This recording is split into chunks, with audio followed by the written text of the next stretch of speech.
Assalamualaikum warahmatullahi wabarakatuh. Kembali lagi bersama channel kebanggaan para tikus-tikus kantoran dengan jumlah penonton yang selalu antusias mencapai ratusan juta jiwa, Kucing Garong.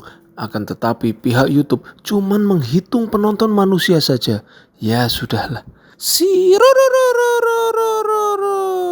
Episode kelima kali ini dibuka dengan kemunculan makhluk aneh yang berbentuk hitam tampak bergerak di sekitar area pertempuran. Makhluk ini tampak misterius dan menimbulkan ketegangan di antara para Shinigami yang menyadarinya. Para Shinigami yang berada di sekitar mulai bersiaga mencoba memahami ancaman baru yang muncul secara tiba-tiba. Di sisi lain, suasana medan perang masih dipenuhi dengan reruntuhan dan sisa-sisa pertarungan sebelumnya. Situasi mencekam makhluk hitam tersebut mulai menunjukkan pergerakan yang aneh, tampak menyerap sesuatu dari lingkungan sekitar. Shinigami yang mengamatinya merasakan tekanan spiritual yang tidak biasa. Sementara itu, di lokasi lain, beberapa karakter utama mulai menunjukkan tanda-tanda pemulihan setelah pertempuran besar sebelumnya. Pergerakan di medan pertempuran ini lebih banyak diisi dengan atmosfer mencekam. Para Shinigami mulai menyusun kembali formasi mereka mengantisipasi ancaman yang semakin mendekat. Beberapa di antara mencoba melacak sumber energi aneh yang tiba-tiba muncul. Sesosok musuh yang tidak dikenal muncul di tengah reruntuhan, mengejutkan para Shinigami yang masih bertahan.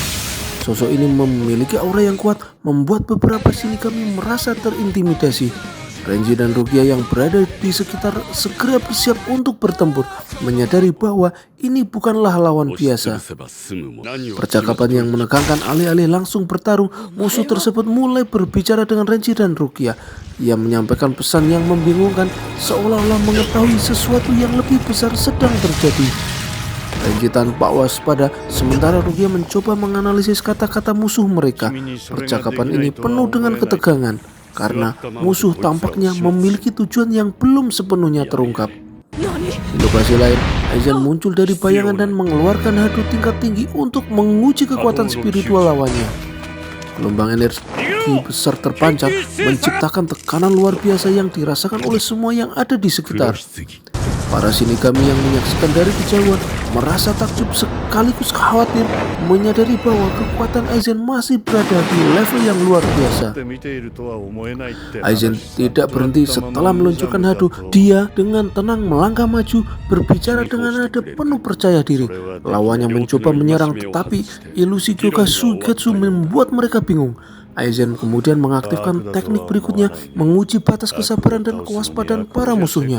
Aura tekanan spiritual semakin meningkat, membuat Shinigami lain menyadari betapa berbahayanya situasi ini. Di sisi lain medan perang, beberapa Shinigami mulai menyadari pergerakan aneh yang terjadi di sekitar mereka. Mereka merasakan tekanan spiritual yang semakin besar, membuat beberapa dari mereka mulai kesulitan untuk bergerak. Sementara itu, Aizen masih mendominasi situasi, membuat lawan-lawannya ragu untuk mengambil tindakan. Di tengah ketegangan ini, salah satu Shinigami mencoba mendekati Aizen, tetapi segera diserang oleh kekuatan misterius yang membuatnya terlempar ke belakang. Aizen terus mempermainkan lawannya dengan Kyoka Suigetsu.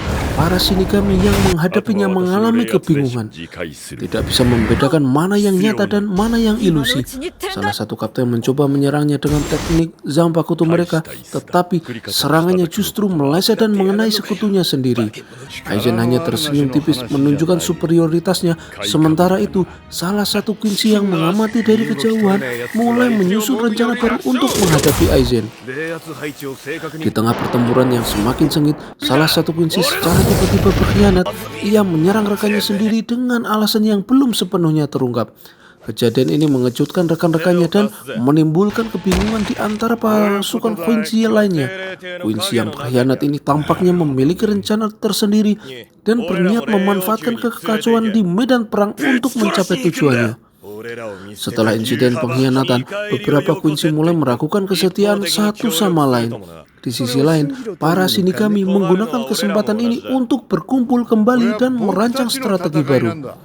Renji dan Rukia tampak berdiskusi serius, sementara beberapa kapten Shinigami mulai menyadari bahwa ada sesuatu yang tidak beres di balik serangan Quincy kali ini.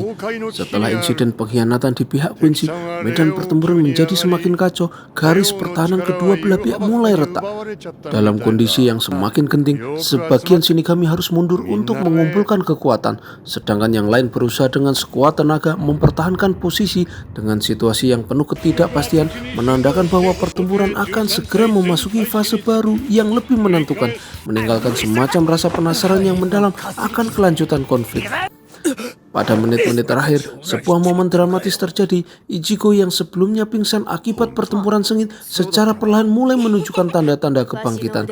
Ia bangun dari pingsannya dengan wajah yang menunjukkan tekad dan kelelahan.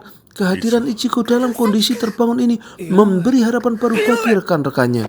Meskipun ia tampak masih lemah, momen kebangkitan Ichigo ini menjadi titik balik emosional yang meningkatkan semangat tempur para Shinigami. Dan situasi di medan pertempuran semakin memanas. Sekian dari saya, nantikan episode selanjutnya. Ganteri sambal balado. Sampai jumpa bro. Wassalamualaikum warahmatullahi wabarakatuh.